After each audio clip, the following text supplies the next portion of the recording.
আসসালামু আলাইকুম। প্রিয় দর্শক, অন্য মঞ্চের আলাপচারিতায় আপনাদেরকে আমন্ত্রণ জানাচ্ছি। আলোচনার জন্য আমন্ত্রিত অতিথি হয়ে আজ আমাদের সঙ্গে আছেন বিশিষ্ট সাংবাদিক, সিনিয়র সাংবাদিক জনাব আরশাদ মাহমুদ। আরশাদ ভাই, আপনাকে স্বাগত জানাচ্ছি। আশা করি আপনি আমাকে শুনতে পাচ্ছেন। আপনাকে ধন্যবাদ। আমি শুনতে পাচ্ছি, আশা করি আপনিও আমাকে শুনতে পাচ্ছেন। জি।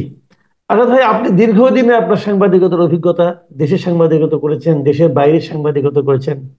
আচ্ছা, এমন কি কোনো নিয়ম আছে নাকি যে সাংবাদিক কি প্রশ্ন করবেন এবং সেই প্রশ্নের কারণে তার মানে তার চাকরি চলে যাবে অথবা চাকরি থাকবে অথবা প্রমোশন হবে? এই প্রশ্নের কি কোনো ক্যাটাগরি আছে কিনা? একজন সাংবাদিক মানে আপনি দেখেছেন, বুঝতে পারছেন আপনি কোন প্রসঙ্গে আমি কথাটা বলছি। কদিন আগে আমাদের একজন উপদেষ্টার প্রেস কনফারেন্সে তিনজন সাংবাদিক একটা প্রশ্ন করেছিলেন, যে প্রশ্নটা হয়তো একটু মানে অনেকের কাছে খারাপ ঠেকেছে। বলেছে, এই সময়ে এই প্রশ্ন কেন, অথবা এই প্রশ্ন করার মাধ্যমে তারা কি ফ্যাসিবাদের প্রতি এক ধরনের আনুকূল্য প্রদর্শন করছে কিনা, এই ধরনের কিছু কথাবার্তা হচ্ছে। এবং আমরা দেখলাম তড়িৎ গতিতে ওই তিনটা প্রতিষ্ঠানই তাদের উপর এক ধরনের অ্যাকশন নিল, এবং সরকারি থেকে বলা হলো যে ওনারা নাকি কিছু বলেন নাই, ওটা নাকি ওই প্রতিষ্ঠানই নিয়েছে। এই যে কথাগুলো হলো, কিন্তু এতে তো সরকারের ব্যাপারে সাধারণ মানুষের মধ্যে এক ধরনের ভাবমূর্তি তৈরি হয়েছে। মানুষ হয়তো বলতে শুরু করেছে যে এই সরকারের মধ্যে এক ধরনের অসহিষ্ণুতা রয়েছে। আসলে আপনার অভিজ্ঞতাটা কি বলে যে প্রশ্নের কি এখন কি তাহলে প্রশ্ন করার সময় আমাকে কেয়ারফুলি প্রশ্ন করতে হবে, যে প্রশ্ন করলে আমার চাকরি চলে যেতে পারে, এরকম হতে পারে? ধন্যবাদ আপনাকে। দেখেন, এটা অত্যন্ত গুরুত্বপূর্ণ প্রশ্ন যে কোনো সাংবাদিকের জন্য, আপনার জন্য, আমার জন্য। শুধু তাই না, এই সাংবাদিকতার বাইরে যারা আছেন দেশের অন্য মানুষদের, তাদের জন্য খুব গুরুত্বপূর্ণ। তার কারণে আমাদেরকে প্রথমেই বুঝতে হবে যে সাংবাদিকের কাজটা কি। আমি মনে করি সাংবাদিকের দুটো প্রধান কাজ। একটা হলো সাধারণ জনগণের, যাদের কোনো ক্ষমতাসীনদের, ক্ষমতাবানদের কাছে যাওয়ার কোনো অ্যাক্সেস নাই, বা তারা তাদের মনের কথা তাদের সামনে বলতে পারে, যেমন এদের, এই সাধারণ মানুষের ভাবনা এবং তাদের ইন্টারেস্টকে, তাদের স্বার্থকে প্রমোট করে, এটা হলো সাংবাদিকের এক নম্বর। দুই নম্বর কাজ হলো ক্ষমতাবানদের জবাবদিহিতার আওতায় আনা। কেমন? এটা সারা পৃথিবীব্যাপী এটা চিহ্নিত। তার কারণ সাংবাদিকরা ছাড়া এই কাজটা তারা করতে পারে না, এবং যখন তারা জবাবদিহিতার বাইরে থাকে তখন তারা স্বৈরাচারী হয়ে যায়। এবং এই এই শুধু বাংলাদেশে না, সারা পৃথিবীতে অনেক উদাহরণ আছে। কেমন?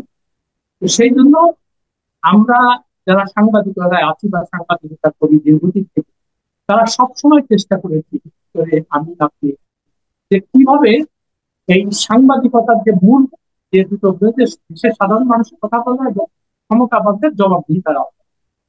এবং এ কারণেই দেখেন, আমরা, এটা আমি নিজে ভুক্তভোগী আছি, যে আগের তিনটা তিনটা সরকারের কথা বলি, এবার শেখ মুজিবের সময় তো আর আমি সাংবাদিক ছিলাম না, তখন তো অনেক আগে। বাট এরশাদ, খালেদা জিয়া এবং শেখ হাসিনা, তো আমরা দেখলাম কি তারা ওই জবাবদিহিতার অভাবে তারা দিন দিন স্বৈরাচারী হয়ে গেছে। এবং ওই সাংবাদিকদের মধ্যেই একটা দল তৈরি হয় যারা এদেরকে শোষণ করে বা এদের কাছ থেকে সুযোগ সুবিধা নেওয়ার চেষ্টা করে। এতে তারা আরো বেপরোয়া হয়ে যায়। এই জন্য কারো না কারো এই কাজটা করতে হবে, তাদেরকে জবাবদিহিতার আওতায় আনতে হবে। তো ইদানিং কালে, মানে খুব মাত্র সপ্তাহখানেক আগে আমরা যে একটা ঘটনা দেখলাম, যে উপদেষ্টা মুস্তফা ফারুকীকে প্রশ্ন করার জন্য একজন, উনি আহ, খুব বিরক্ত হয়ে গেছেন এবং এটা নিয়ে অনেক কথা বলেন। তারপরে আমরা দেখলাম টিভির সংবাদ প্রচার বন্ধ হয়েছে এবং এটি বাংলার একজনের চাকরি দিল। স্বাভাবিকভাবে প্রশ্ন হলো যে আমরা কি আবার সেই স্বৈর শাসনের মধ্যে ফিরে গেলাম কি? এখন সরকার থেকে বলছে যে আমরা এটা করি, খুব ভালো কথা, আপনারা করেন নাই। কিন্তু টিভি কর্তৃপক্ষ বলছে যে আমরা, আমাদের উপরে হুমকি আসছিল যে এদেরকে যদি মানে শায়েস্তা না করা হয় তাহলে আমরা তোমাদের টিভি স্টেশন আমরা আক্রমণ করি। আমি যে লেখাটা লিখেছি গত 2 দিন আগে, সেখানে আমি একই কথা বলেছি, যে সরকারে যারা থাকবে তাদের তো প্রধান দায়িত্ব হলো সংবাদ মাধ্যমের স্বাধীনতা নিশ্চিত করা, তাদের উপর যেন কোনো অহেতুক আক্রমণ না হয় সেটা প্রতিহত করা, তার সেটা ব্যবস্থা দেওয়া। তারপরে তার চেয়েও বড় কথা যে সংবাদ সাংবাদিকরা কি প্রশ্ন করবে না করবে এটা তো উপদেষ্টা ঠিক করে দিবেন, কিন্তু পৃথিবীর কোথাও নাই। আপনার যদি তার মানে প্রশ্ন যদি তা আপনার অস্বস্তিকর মনে হয় বা খারাপ লাগে বা মনে হয় যে না এটা লোডেড প্রশ্ন, তো আপনি সবসময় বলতে পারেন যে আপনার এই প্রশ্নের উত্তর আমি দিব না। এটা তো আপনার আপনার প্রায় প্রেরোগেটিভ, তাই না? আর জি এই প্রশ্ন এখন আপনি সেটা না করে আপনি এদেরকে হুমকি ধামকি দিচ্ছেন। ফলে অনেকের কাছে মনে হচ্ছে যে কি ব্যাপার, এই হাসিনা আমলকে আবার ফিরে আসছে, মানে আবার এই সাংবাদিকদের ভয় দেখানো, ভয় দেখিয়ে মানে এই প্রধান উপদেষ্টার পক্ষে লেখানো বা তার পক্ষে প্রচার করা, এটাতে একটা ভয়াবহ কনসিকুয়েন্স হবে এটা। কেমন? আমরা কিন্তু আপনিও নিশ্চয়ই অনেকদিন থেকে সাংবাদিকতায় আছেন, আমিও আছি, 40 বছর থেকে এই জিনিসটাই দেখতে পাচ্ছি যে যখনই তারা জবাবদিহিতার উঠে উঠে যায় তখন তারা বেপরোয়া হবে। কেমন? তো এখন আমি সেই জন্য লিখেছিলাম যে ডক্টর ইউনূস আপনি অত্যন্ত ভালো মানুষ একজন, আপনার সারা বিশ্বব্যাপী নাম, আপনার খুব ভালো, আমরা খুবই গর্বিত আপনাকে। কিন্তু আপনি যখন একটা পাবলিক অফিস হোল্ড করেন, মানে আপনি যখন ক্ষমতায় আসেন, তখন তো আপনাকে জবাবদিহিতার আওতায় আমরা আনবো, এটি তো আমাদের কাজ। কেমন? এখন আমি লিখলাম যে আপনি যে কতগুলো কাজ যে করেছেন, মানে 5-6টা কাজ যেটা তার আমার মানে কাছে আপনি, আমি একটু বলি, তার মানে আপনি কি বলতে চাচ্ছেন যে ডক্টর ইউনূস সাম্প্রতিক সময়ে এমন কিছু কাজ করেছেন যা দেখে আপনি আতঙ্ক অনুভব করছেন যে তার এই আচরণগুলো হয়তো গণতান্ত্রিক না, নিয়মতান্ত্রিক নয়, অথবা কিছুটা স্বৈরাচারী আচরণ? আপনি কি এরকম কথা বলছেন? সেই হ্যাঁ, আচরণগুলি এই আপনার কোন কথাটাই কাজগুলি দেখে আপনার মনে হলো? এই কথাটাই আমি লিখেছি আমার লম্বা পোস্টে 2 বার। কেমন? জি আমি জি সেটা জি। উদাহরণ দিয়েছি যে কি কি কাজ উনি করছে। আগে আমরা দেখতাম কি স্বৈর শাসকরা কি করে, তাদের বিরুদ্ধে যখন বিরোধী দল থাকতে মামলা হয়, সেই মামলাগুলো ওনারা ক্ষমতায় আসার পরপরই মামলাগুলো এক্সিকিউটিভ অর্ডার সব বাতিল। কেমন? এটা আমরা দেখেছি। আচ্ছা, মানে এটাতে কি হয়, বিচার বিভাগের উপরে মানুষের যে আস্থা থাকে সেই আস্থা থাকে না। বিচার বিভাগকে আপনি মানে কাজ করতে দিচ্ছেন না। আরেকটা যেটা আমরা সবসময় বলি, আইনের শাসন প্রতিষ্ঠা করবো, আইনের শাসন। তো আপনি যদি আইনের শাসন প্রতিষ্ঠার বিপরীতে আপনি যদি আইনকে পদে পদে বাধাগ্রস্ত করেন, তো সেখানে তো স্বৈর শাসকের মানে স্বৈরাচারের উদ্ভব হবে, এটা তো আমরা দেখে আসছি, তাই না? তো সেই জন্য আমরা আশা করেছিলাম যে ডক্টর ইউনূস অন্তত এই কথা আনবেন। কিন্তু কি দেখতে পেলাম, এক এক করে বলি আপনাকে। উনি প্রথমেই এসে তার বিরুদ্ধে একটা কর ফাঁকির মামলা ছিল 666 কোটি টাকা। কেমন? সেটা উনি নির্বাহী আদেশে বাতিল করলেন, 1 নম্বর। দুই ওটা কি নম্বর, নির্বাহী, ওটা কি নির্বাহী আদেশে বাতিল হয়েছে? হ্যাঁ, নির্বাহী আদেশে বাতিল করেছে, তার কারণ জি। কোর্টের মাধ্যমে এটা হয়নি, নিষ্পত্তি হয়নি।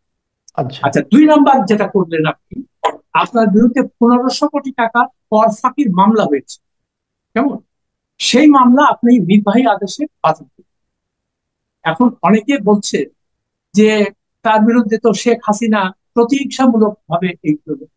হ্যাঁ, আমরা তো সবাই সেটা জানি, কিন্তু ইউনূস সাহেবের যে কাজটা করা উচিত ছিল, উনি বলতে পারতেন যে না ঠিক আছে, মামলা যখন হয়েছে তখন আমি এটার উপরে কোনো হস্তক্ষেপ করবো না, আমার সরকার এটাতে কোনো হস্তক্ষেপ করবে না। এটা যেহেতু আমরা বিচার বিভাগের স্বাধীনতায় বিশ্বাস করি, আইনের শাসন প্রতিষ্ঠায় বিশ্বাস করি, এই জন্য কোর্টের মাধ্যমে এটা ডিসাইড হবে যে আমি দোষী কি নির্দোষ। সেই সেই সুযোগটা আপনি দিলেন না। আপনি শেখ হাসিনার মতো বা খালেদাদের মতো, এরশাদের মতো আপনি তাদের সমস্ত দুর্নীতির মামলা তাকে বাতিল করলেন। আচ্ছা, 2 নম্বর। 3 নম্বর, আপনি গ্রামীণ বিশ্ববিদ্যালয় নির্বাহী আদেশের মধ্যে পারমিশন দিন, এটার কেন প্রয়োজন ছিল না? 4 নম্বর, আপনি ম্যান পাওয়ারের লাইসেন্স নিচ্ছেন গ্রামে, গ্রামীণ ম্যান পাওয়ারের লাইসেন্স। এগুলো কি আপনার কাজ? এগুলো কি আপনার ম্যান্ডেটের মধ্যে ছিল আপনি যখন ক্ষমতায় আসার আগে? তো এই আমরা কি চেয়েছিলাম যে আপনি খুব একটা নির্দিষ্ট ভেরি স্পেসিফিক ম্যান্ডেট নিয়ে আসছিলেন যে আমরা দেশের যে দাম অবস্থা এটাকে ঠিক করবো, ফিনান্সিয়াল সেক্টরকে ঠিক করবো, এবং কোন রকম দুর্নীতি এবং অন্যায়কে আমরা আশ্রয় দিব না।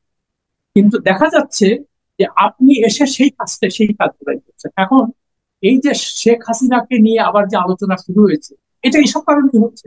তখন মানুষ মনে করতেছে কি ব্যাপার, তো শেখ হাসিনার সাথে আপনার পার্থক্য কেমন? আচ্ছা, আরো বলি এটা, আর এখন এই যে কাজগুলো, এখন আমি যখন এগুলা লিখছি তখন অনেকে আমাকে আক্রমণ করছে যে আপনি তার বিরুদ্ধে লিখে, আমি তো বিরুদ্ধে লিখছি না, আমি বলছি যেটা ফ্যাক্ট। কেমন, আমি তো নিজের থেকে ম্যানুফ্যাকচার করিনি না, এই আপনি ফ্যাক্ট। তো এই এই যে আপনি যে প্রশ্নগুলো করছেন, এই প্রশ্নগুলো কিন্তু অনেকের মনেই আছে, আমাকে অনেকে এই প্রশ্নগুলো কিন্তু করেছে যে উনি কেন এমন করছেন। আবার যেমন ধরেন, ওনার কিছু স্বজন প্রীতির কিছু ঘটনাও আছে, ওনার প্রতিষ্ঠানের প্রতি, ওনার আত্মীয় হ্যাঁ, স্বজনের প্রতি। সেই কথাটা আমি আসতে চাচ্ছিলাম।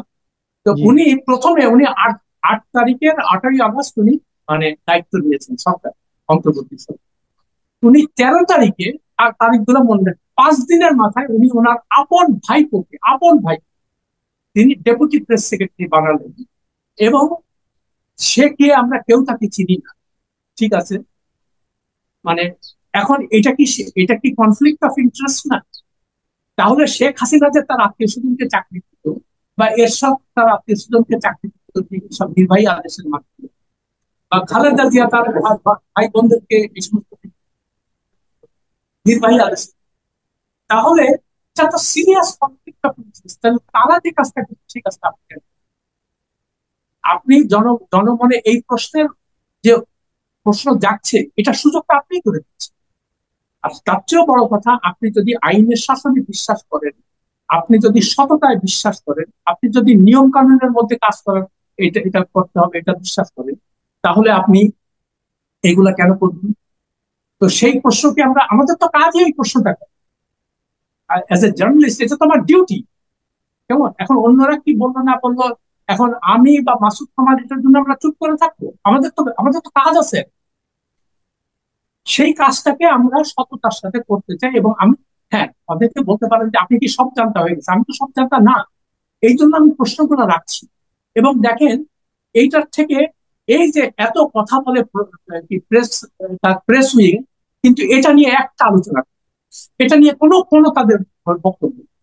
আরেকটা তার চেয়েও গুরুতর ব্যাপার আমি প্রথম প্রথম বলেছিলাম, যে দেখেন, এই দেশে ক্ষমতাধরদের সততা অত্যন্ত মূল্যবান। কেমন, তারা যেন কোন রকম মানে প্রশ্নের ইয়ে না হয়। আপনি 8 তারিখে ক্ষমতায় নিয়ে যে, আপনি 13 তারিখে জাতির উদ্দেশ্যে প্রথম ভাষণ দিলেন, এবং সেখানে আপনি বললেন যে এই মানে জবাবদিহিতার স্বার্থে আমরা আমাদের আহ, সম্পত্তি জনসমক্ষে প্রকাশ করবো, আমাদের সম্পদ বিবরণী। কেমন? এবং বললেন যে এটা আমরা করবো। কিন্তু আজ পর্যন্ত, আজকে প্রায় 9 মাস হতে চলবে, এটা নিয়ে কোনো রকম কোনো ইয়ে, এটাতে হতো কি? আরো তিনি সাথে সাথে বললেন যে সরকারি কর্মকর্তা কর্মচারীরা এটা দিয়ে দিন। তারপরে বিভিন্ন ডেডলাইন দিচ্ছেন, আপনি অমুক তারিখে চাকরি দিন। কিন্তু আমরা কেউ জানতে পারলাম না যে কেউ আসলে দিয়েছে। আর দেশে যদি দুর্নীতি কমাইতে হয়, তো সরকারকে সবচেয়ে আগে এই উদ্যোগটা নিতে হবে, তাদের নিজের নিজের তারা যে নিজের ট্রান্সপারেন্ট এবং পরিচ্ছন্ন, তারা সৎ, এটা মানুষের কাছে প্রমাণ করবে। তো সেটা তো আপনি করছেন না। এবং এটা নিয়েও প্রেসিডেন্টের কোনো বক্তব্য নেই, যে উনি এখানে যে এখানে একটা কথা, আসাদ ভাই, এখানে একটা কথা। আমরা দেখলাম যে আরেকজন সাবেক উপদেষ্টা মিস্টার নাহিদ ইসলাম, উনি যখন ক্ষমতা ছাড়লেন, তখন উনি ওনার সম্পদের হিসাব দিয়েছেন। হ্যাঁ, আবার আরেকজন উপদেষ্টা আসিফ মাহমুদ সজীব ভুইয়া, উনিও বলেছেন উনি যখন দায়িত্ব ছেড়ে চলে যাবেন, তখন নাকি উনি তার সম্পদের হিসাব দিবেন। তো এই দুইটাকে কি আপনি কোনো ধরনের অগ্রগতি মনে করেন, নাকি আচ্ছা, আসলে? আমি জি মনে করি বলেন। একটা ভালো উদ্যোগ। কেমন, এটা ভালো উদ্যোগ, কিন্তু প্রশ্ন থেকে যায়, কে কে দিয়েছে আপনাকে বলি যে তাদের ইয়ে মতো দিয়েছে। ফজল কবির খান, উপদেষ্টা। কেমন, যদিও তিনি জনসমক্ষে প্রকাশ করেননি, কিন্তু তার ভেরিফাইড ফেসবুক পেজে তিনি উল্লেখ করেছেন যে এই আমার সমস্ত সম্পদ বিতরণী আমি সম্পূর্ণ দাখিল করেছি ফর রিটার্নের জমা দেওয়ার সময়। এবং আমি যখন ক্ষমতা থেকে যাব, তখন আমি জনগণকে জানাবো যে আমার সম্পদ সম্পদ বাড়লো কি কম। এটা একটা খুব ভালো উদ্যোগ।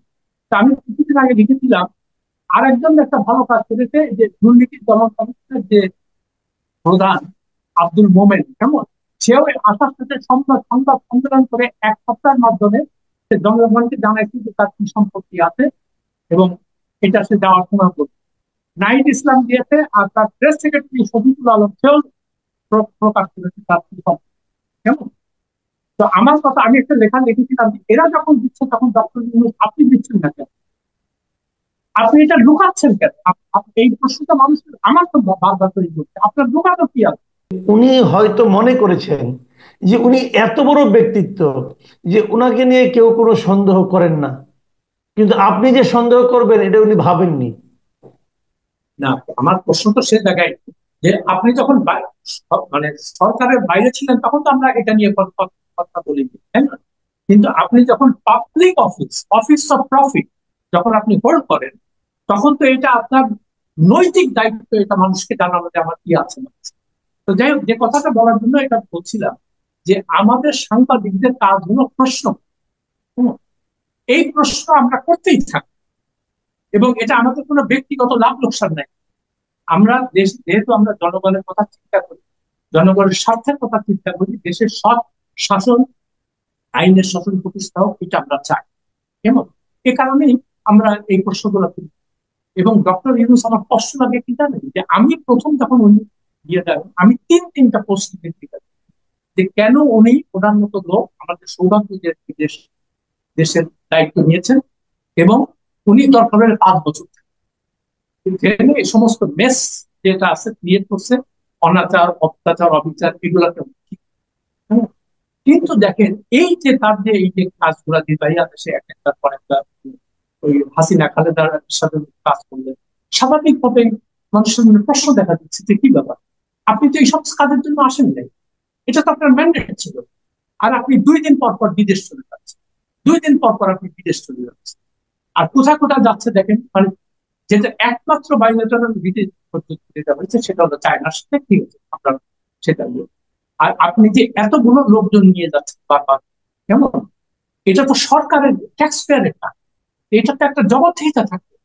কেমন? আপনি প্রকাশ করছেন, আমি বারবার করে লিখছি একটা কথা, যে আপনারা, আপনি কত লোক নিয়ে গেছেন এবং এটার পিছনে কত টাকা খরচ হয়েছে আপনি জনসমক্ষে জানান, সেটা আপনি বলছেন। কেমন? স্বাভাবিকভাবে মনে হচ্ছে যে কি ব্যাপার, আগের সরকার প্রধানদের মধ্যে একই কথা। তারপরে আপনি বিদেশে চলে যান। আর একটা অদ্ভুত ব্যাপার লক্ষ্য করেন, তিনি গেলেন কাতার। কেমন? কাতারে যা কি একটা আসনা সামিট নাকি, এটা জীবনে কোনোদিন নাম শুনি, তো আমি দেখতেছিলাম যে আচ্ছা ওখানে কারা আসছে, কোন রাষ্ট্রপ্রধান যায় না, মানে তাদের ইয়ে ছাড়া। হ্যাঁ, আচ্ছা তারা আসছে কোথাকার ব্রিটিশ অ্যাক্টর। তারপরে উনি দেখা করছেন তার সাথে, আমিরের মার সাথে। অথচ এখানে উনি যাওয়ার আগে বললো যে আমিরের সঙ্গে ওনার অ্যাপয়েন্টমেন্ট ঠিক হচ্ছে, ওনার আমিরের সাথে দেখা হবে। কেমন? সেটা হলো না। কেন হলো না, এটার কোনো জব। এখন বলতেছে প্রধানমন্ত্রীর সাথে তো দেখা, প্রধানমন্ত্রীর আমি তো এক জিনিস, এটা তো আমাদেরকে প্রশ্ন। তারপরে হঠাৎ উনি কাতারে যে শুনলেন যে ইয়ে মারা গেছে, কি বলে, ওই পোপ মারা গেছে। হ্যাঁ, ওনার হঠাৎ করে মনে হলো যে পোপ মারা গেছে, যাই একটু রোম থেকে ঘুরে আসে। মানে এটা কোনো শিডিউল ছিল না, কোনো প্রোগ্রাম, কিচ্ছু না। উনি হঠাৎ করে সেখানে কেন গেলেন, কি তার পারপাস? আর বাংলাদেশ তো ক্যাথলিক প্রধান দেশ, বাট উনি নিজেও ক্যাথলিক খ্রিস্ট, ওনাকে যাইতে হবে না।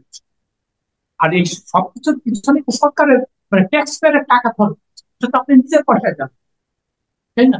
তো আমাদেরকে তো এই প্রশ্নগুলো করতে হবে। তো এখন কথা একটা ভুল, মানে বক্তব্যে বারবার করে যেটা ফিরে আসছে, আমি ডক্টর ইউনূসের মানে বিপক্ষের লোক। আমি চাচ্ছি যে আপনি জবাবদিহিতার আওতায় আসেন। আপনি, আপনি যে আইনের ঊর্ধ্বে না, সেটা আপনাকে প্রমাণ করতে। এখন অনেকে লিখছে উনি নোবেল বিজয়ী, এটা সেটা, ওনাকে ওনাকে এই সমস্ত প্রশ্ন। আমার কথা হচ্ছে, তাহলে আপনারা আইন, এই দেশের আইন ঠিক করেন যে নোবেল পাইলে তার জন্য কোনো আইন প্রযোজ্য হবে না, তাকে আইনের আওতায় আসতে হবে। As long as you hold the office of profit, আপনি যখন পাবলিক অফিস হোল্ড করবেন, তখন এইটা আমাদের সাংবাদিকদের নৈতিক দায়িত্ব এই প্রশ্নটা, এবং সেটাই আমরা করে দিচ্ছি। জনাব আশরাফ মাহমুদ, আমি তাহলে এখন শেষ প্রশ্নটা করছি। আপনি জানেন এর মধ্যে বাংলাদেশের রাজনীতিতে একটা বিষয় খুব আলোচিত হচ্ছে, সেটা হলো রাখাইন রাজ্যে মানবিক করিডোর দেওয়া। আরেকটা বিষয় হলো যে স্টারলিংকের সঙ্গে আমাদের যে চুক্তি, স্টারলিং যে আমাদের এখানে আসছে এবং তার টাওয়ারটা স্টারলিং বসাচ্ছে পার্বত্য অঞ্চলে। তো এটা নিয়ে অনেকে অনেক কথা বলছে। আপনি এই দুটো বিষয় সম্পর্কে, আমার ধারণা যতটুকু জানেন আপনি, আপনার মূল্যায়নটা কি এই বিষয়গুলো আচ্ছা, নিয়ে? প্রথম কথা আমি বলে যে আমি কোনো, আমি টেকনোলজির কোনো এক্সপার্ট, কিংবা আমি ইন্টারন্যাশনাল অ্যাফেয়ার্স এর কোনো পণ্ডিত। কেমন? কিন্তু সাধারণভাবে যে সাংবাদিক হিসেবে আমার মনে যে প্রশ্নগুলো আসছে সেটাই আমি আপনার সাথে শেয়ার করি। প্রথম কথা হলো, স্টারলিংক আমরা জানি যে আমেরিকার ইলন মাস্কের প্রতিষ্ঠান, এবং খুব জোরে সোরে বলা হচ্ছে যে এখানে ইন্টারনেট যেন কেউ বন্ধ না করতে পারে সেটার ব্যবস্থা। তো আমি এটা নিয়ে একটু গবেষণা করলাম স্টারলিংক সম্পর্কে। একটা জিনিস দেখতে পেলাম যে এটার কস্ট অনেক বেশি। কেমন? তো এখন গ্রামের মানুষের অনেকের ব্রডব্যান্ডের সুবিধা নাই, তারা হয়তো লাভবান হবে, কিন্তু গ্রামের কয়টা মানুষের সামর্থ্য আছে এটাকে ইয়ে করা? আর দ্বিতীয় প্রশ্ন, যেটা সবচেয়ে বড় প্রশ্ন, এটা আপনি কার সঙ্গে আলোচনা করবেন? এটা তো ওপেন টেন্ডারের মাধ্যমে হওয়া উচিত, তাই না? আচ্ছা, এবং এখানে লোকাল লোকাল যে পার্টনারটা, তার নাম কি, তা তো আমরা এখনো পর্যন্ত জানি নাই। কেমন? তো এই তো আপনার নৈতিক দায়িত্ব হচ্ছে এগুলো পরিষ্কার করা, এবং এই ধরনের মেজর ডিসিশন নেওয়ার আগে একটা খোলামেলা আলোচনা হওয়া দরকার। আপনি তো এক্সিকিউটিভ অর্ডারে এগুলো করতে পারেন না, এবং এটা আপনার ম্যান্ডেটের মধ্যে। আর 2 নম্বর, মানবিক করিডোর যেটা, হঠাৎ করে শুনলাম পররাষ্ট্র উপদেষ্টা তৌহিদ হোসেন বলছে যে আমরা নীতিগত সিদ্ধান্ত নিয়েছে যে জাতিসংঘকে আমরা এই এই করিডোরটা দিব। আর প্রথম কথা হলো যে আলোচনা নাই, হঠাৎ মানে কোনো কিছু হঠাৎ করে আপনি এই সিদ্ধান্ত কেন কেন নিন? এটা তো আপনার ম্যান্ডেটের মধ্যে, এবং এটার সঙ্গে একটা অনেক বড় ধরনের মানে মানে অনেক কিছু জড়িত। কেমন? জাতিসংঘ এখানে চাচ্ছে এটা, জাতিসংঘ মানে জাতিসংঘ হলো মোটামুটি মানে ওই যে 5টা যে সিকিউরিটি কাউন্সিলের ভেটো পাওয়ারধারী, তাদের মানে তারা তাদের স্বার্থ রক্ষা করা এদের দায়িত্ব। এরা হলো international civil servant. Civil servant যে চরিত্র হয় সারা পৃথিবীতে, এদেরও তাই সুবিধা হোক, বুঝছেন? সুবিধা টুবিধা নেবে, ভালো বেতন ভাতা খাবে, বিভিন্ন জায়গায় ঘুরবে। আর জাতিসংঘের কি ক্ষমতা আছে আপনি জাতিসংঘের কথা কেউ শুনে? এই যে গাজায় যে করিডোর দিতে পারছে না, আর ওই উল্টা ইসরায়েল সেটাকে মানে ওদের যে সঙ্গের যে আনরা বলে আর কি, সেটাকে তার কার্যকলাপ বন্ধ করছে। হ্যাঁ, তো আপনি জাতিসংঘ ওইসব যেখানে একটা ভয়াবহ মানবিক পরিস্থিতি, মানে গণহত্যা চলছে, সেখানে আপনি কিছু করতে পারেন? এখানে এসে আপনি রোহিঙ্গাদের জায়গা দাও, রোহিঙ্গাদের জায়গা দাও। আরে বাবা, রোহিঙ্গাদের জায়গা দাও সেটা কি, সরি, আরাকান এই যে ওদের করিডোর দাও, এটা এটা নির্বাহী আদেশে এই সমস্ত এইসব সিদ্ধান্ত আপনি কেন নেন? এটার তো একটা জাতীয় পর্যায়ে আলোচনা হতে হবে, এটার মধ্যে অনেক রকমের প্রোজ এন্ড কনস আছে, সেগুলো ডিসকাশন দিতে হবে। অ্যাজ আই সেড, আমি প্রথমেই যেটা বললাম, আমি তো কোনো এক্সপার্ট, কিন্তু আমার মনে এই প্রশ্নগুলো আসছে, এবং আমি জি মনে করি এই প্রশ্নগুলো সবার আমাদের করা উচিত। এবং ডক্টর জি ইউনূসকে কথা মনে রাখতে হবে যে আপনি আইনের ঊর্ধ্বে না। জি জি, অনেক ধন্যবাদ, অনেক ধন্যবাদ জনাব আসাদ মাহমুদ। প্রিয় দর্শক, আপনারা শুনলেন আহ, জনাব আসাদ মাহমুদ বরাবরের মতোই এবারও একটা গুরুত্বপূর্ণ প্রশ্ন কিন্তু তুলে ধরেছেন। সেটা হলো, কেউই আইনের ঊর্ধ্বে নয়। উনি ডক্টর ইউনূসই হন, অথবা শেখ হাসিনাই হন, অথবা যিনিই হন না কেন, আপনি আমি কেউই, আমরা যা কিছুই করব তার জন্য আমাদেরকে দেশের প্রচলিত আইনে জবাবদিহিতার মুখে আসতে হবে। নিজের থেকে আসতে পারলে ভালো, না হলে হয়তো পরিবেশ পরিস্থিতি একসময় তাকে সে আইনের মুখোমুখি করিয়ে দিবে। প্রিয় দর্শক, এখন এ পর্যন্তই। আপনারা ভালো থাকবেন, পরবর্তী সময়ে আবার কথা হবে। আল্লাহ হাফিজ।